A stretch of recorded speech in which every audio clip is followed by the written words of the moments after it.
Baik, bismillahirrahmanirrahim. Assalamualaikum warahmatullahi wabarakatuh. Khususan untuk Mam Fahir ya, untuk Teteh Fanika. Ini saya videokan untuk materi sifatul laha dhidun, sifat-sifat huruf yang memiliki lawan ya. Kalau melihat dari tabel yang ada di buku ya, kita bisa melihat ada 5 sifat-sifat huruf yang memiliki lawan ya. Ini salah satunya sudah saya tulis, ada al-hamz ya. Al-hamz itu lawannya adalah al-jahar. Ini sudah tidak asing dari kita ya, sebelumnya sudah saya perkenalkan.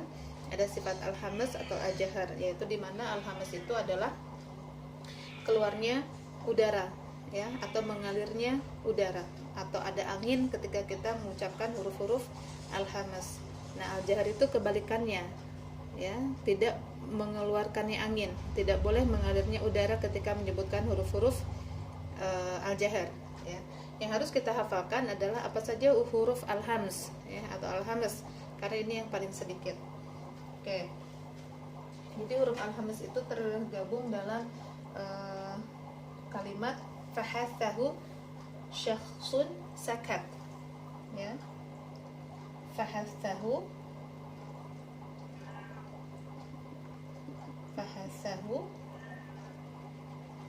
syakhsun sakat. Nah, fahathahu syakhsun sakat. Nah, ini huruf-huruf al-hamz ya. Fahathahu syakhsun sakat. Jadi kita tinggal menghafalkan saja huruf-huruf al-hamz yang tergabung dalam huruf fahathahu syakhsun sakat. Dari mana kita bisa melihat atau bisa mengetahui bahwa dia bersifat al-hamz? Kita bisa sukunkan huruf-huruf ini: af, ah, af, ah, ash, akh, els, as, ak, at, gitu ya. Ak, at. Nah, untuk huruf kaf ini sekali lagi kita tidak perlu berlebihan untuk mengucapkan huruf al-hamznya ya, atau mengalirkan udaranya. Jadi sekali lagi al-hamz itu adalah kalau menurut bahasa itu adalah samar, al-hamz itu samar ya. Kalau menurut istilah itu mengalirnya atau keluarnya nafas ketika mengucapkan huruf-huruf ini. Fahathahu syakhsun sakat ya, dihafalkan saja huruf-huruf ini adalah huruf-huruf al-hamz. Al-jahar berarti sisa dari huruf-huruf ini ya. Ketika mengucapkan huruf al-jahar, maka ini tidak boleh seperti mengucapkan huruf-huruf ini, begitu ya. Jadi kalau ini mengalirnya nafas ya, kalau ini tidak boleh mengalir nafas, tidak boleh mengalir nafas. Oke, jika disimpulkan dari kedua pengertian ini, yang satu mengalir nafas, yang satu tidak boleh mengalirnya nafas ya, tidak boleh, tidak mengalir nafas, maka ini bisa disimpulkan sifat huruf yang memiliki lawan sifatul laha dhidun ini perbedaannya dari segi nafas. Nah, ini ya untuk poin 1 dan 2. Jadi sebenarnya sifatul laha dhidun itu ada 5, cuma karena masing-masing berlawanan maka dia berjumlah ada 10. Kemudian kita lanjut ke yang berikutnya, asyiddah ya. Asyiddah, kita sudah tidak asing juga dengan asyiddah karena sebelum sudah diperkenalkan. Asyiddah itu adalah menurut bahasa itu kuat. Asyiddah itu kuat. Kalau menurut istilah itu tertahannya suara ketika mengucapkan huruf-huruf syiddah. Apa saja hurufnya? Hurufnya terkumpul dalam kalimat ajid, qoltin, bakat. Ajid, qoltin, bakat. ajid, qatin, bakat. Nah, ini huruf-huruf asyiddah. Ya, jadi sekali lagi pengertian asyiddah itu tertahannya suara, ya, tertahannya suara ketika mengucapkan huruf-huruf syiddah. Tertahannya suara. Nah, jika ini tertahannya suara, maka ini mengalirnya suara. Mengalirnya suara. Ar-rakhwah, ya, sudah tidak asing. Jadi untuk ar-rakhwah, di antara sifat asyiddah dengan ar-rakhwah itu ada pertengahan, yaitu sifat tawasut, ya. Ada pertengahan, yaitu tawasut, ya. Tawasut itu pertengahan, ya, pertengahan. Jadi dia tidak terlalu tertahan, tidak juga terlalu mengalir. Cara mengucapkan huruf-huruf tawasut. Apa saja huruf tawasut? Lin, umar, lin, umar. Ini huruf tawasut. Jadi hafalkan huruf asyiddah yang terkumpul dalam ajid, qatin, bakat. Kemudian ada di antara kedua sifat ini ada pertengahan, yaitu tawasut, hurufnya lin, umar. Maka sisanya adalah huruf-huruf ar-rakhwah, ya. Kita bisa praktekkan untuk huruf A itu A syiddah, ya, tertahan. A, dia tidak ada lanjutan lagi. Aj, nggak bisa kita rakhwahkan atau alirkan. Aj, gimana, susah ya. Aj, nggak bisa, dia sudah tertahan, ya. Nanti di sifat sifatul laisa lahal dhidun tadi kita sudah belajar kedua huruf ini, ya. 1 2 3 4 ini, 1 2 3 4 5 ini nanti ada sifat qalqalah, ya. Tapi kita syiddahkan dulu, dia tidak bisa mengalir. Ad, ak, al, ad, ak, at, itu ya. Nah, jadi terbukti kalau ini adalah sifatnya asyiddah, ya. Dia tidak bisa memanjangkan atau mengalirkan suara, tidak bisa. Dia putus di situ. Nah, pertengahan antara asyiddah dan ar-rakhwah ada at-tawassut atau tergabung dalam kalimat lin umar. Contohnya dalam nun sukun dan mim sukun, ya. Yang sering kita contohkan adalah ain, ya, ain sukun. Contohnya dalam Quran Al-Fatihah, ya, dalam surah Al-Fatihah kita tidak membaca anta, tidak juga membaca anta, tidak, ya. Kalau asyiddah, kalau dia ditahan bacanya anta. Nah, ini yang banyak kesalahan kita saat membaca Al-Fatihah, ya. Anta alaihim, harusnya pertengahan antara syiddah dan rakhwah. Anta, ya, tidak ditahan juga, tidak mengalir juga. Tidak, dia pertahan. Anta alaihim. Nah, itu contohnya, ya, untuk lin umar. Oke, jadi jika disimpulkan poin 2 dan 4 ini, salah ya, ini 1 2, ini 3 4, ya. Jadi bisa disimpulkan perbedaan ini adalah dilihat dari segi suara. Nah, ini segi suara, ya, itu. Kemudian kita poin kelima, al-isti'la, ya. Al-isti'la itu terangkat, ya. Kalau secara bahasa itu artinya mengangkat, ya. Kalau menurut istilah itu terangkatnya pangkal lidah, ya, terangkatnya pangkal lidah ini, pangkal lidah kita terangkat, ya, ke bagian langit-langit ketika mengucapkan huruf-huruf istilah. Jadi apa ini tadi? Terangkatnya pangkal lidah, terangkatnya pangkal lidah. Ini al-istilah, terangkatnya pangkal lidah, ya. Terangkatnya pangkal lidah ketika mengucapkan huruf istilah. Ini terangkat, ya. Contohnya hurufnya apa saja? Tergabung dalam kalimat khusu,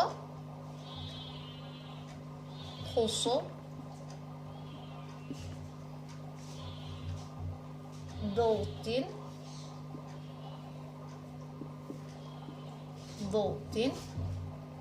Kill. Nah, ya, tergabung dalam kalimat khusu doltin kill, ya. Ini khusu doltin kill. Nah, dari mana kita bisa melihat terangkatnya? Ketika kita mengucapkan huruf khaf, dia termasuk huruf yang tebal atau tafkhim, ya. Ini semua termasuk huruf yang tafkhim, yang tebal. Dia terangkat. Gitu ya. Kemudian else, kemudian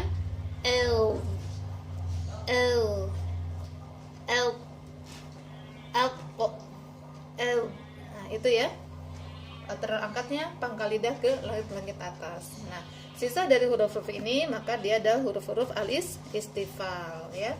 Kalau ini terangkatnya pangkal lidah, berarti al-istifal adalah kebalikannya, ya, menurun, ya. Kalau menurut bahasa itu menurunnya pangkal lidah dari langit-langit ketika mengucapkan huruf-huruf al-istifal, atau dia bisa menurun atau dia bisa tetap berada di situ, ya. Berarti lawannya adalah menurunnya pangkal lidah. Hurufnya sisa dari huruf-huruf ini. Jadi hafalkan saja huruf ini, maka ini adalah sisa dari al-isti'la, itu termasuk huruf-huruf al-istifal. Jadi jika kita bedakan, kita simpulkan perbedaan ini, berarti dia terlihat dari segi pangkal lidah.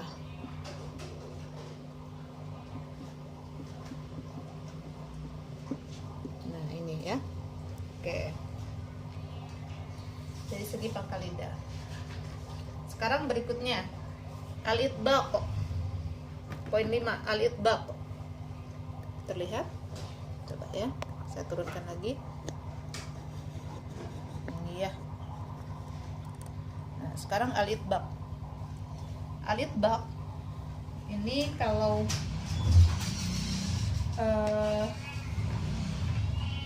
menurut bahasa itu al-itbaq itu lengket, gitu ya.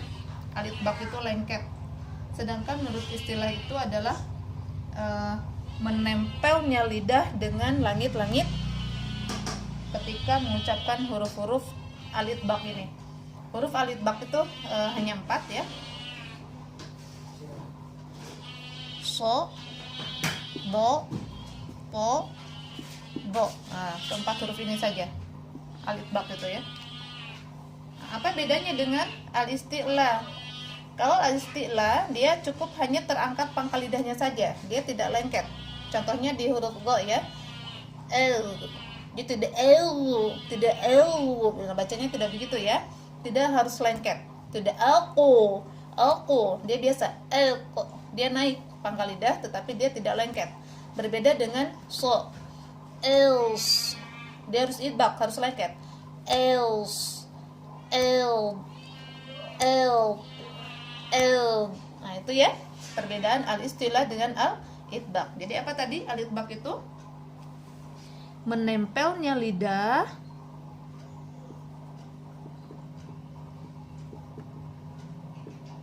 dengan langit-langit, ya. Oke, jadi logikanya kalau ini menempel berarti al-infitah itu adalah terpisahnya, ya, terpisahnya lidah dari langit-langit, terpisahnya lidah dari langit-langit. Hurufnya apa saja? Hurufnya adalah sisa dari huruf ini. Oke, itu ya. Jadi kalau kita simpulkan perbedaan lawan dari sifat ini, dia terlihat dari segi lidah. Ya, kalau ini pangkal lidah, kalau ini lidah.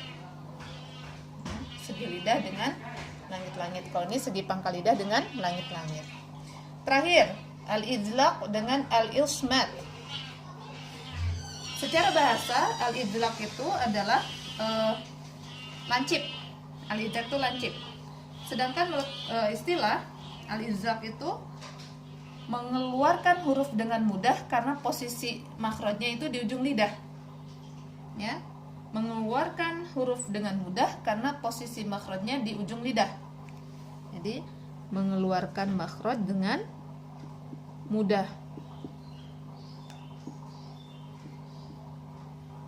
Mengeluarkan makhraj huruf, mengeluarkan huruf dengan mudah disebabkan makhraj di ujung lidah. Apa nih kalau nggak ke baca ya, karena emang susah nulisnya ini. Ya, mengeluarkan huruf dengan mudah karena makhrajnya di ujung lidah. Apa saja hurufnya? Hurufnya ada 6 ya. Firman Lubin. Firman Lubin. Firman Lubin. Firman Lub. Firman Lub. Firman Lubin. Ya, sama aja. Kayak apa ini? Ya, Firman Lub. Nah, ini huruf al-idlaq. Nah, lawan al-idlaq itu al-ismat. Ya. Kalau ini mudah, berarti al-ismat itu susah, ya. Nah, ini mengeluarkan huruf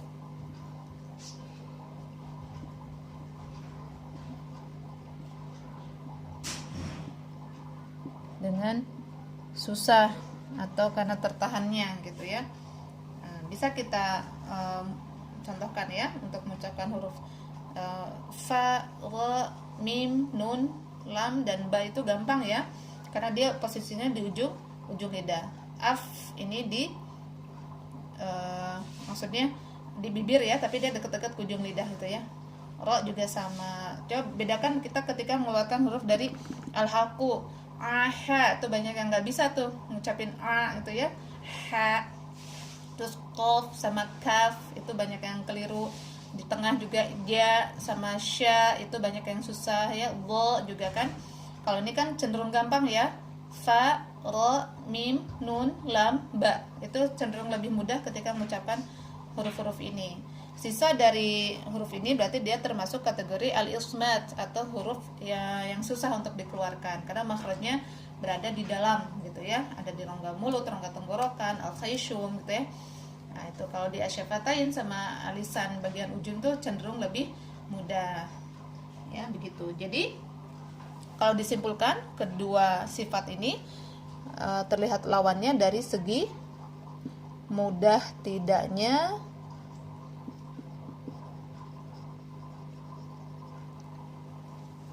huruf dikeluarkan.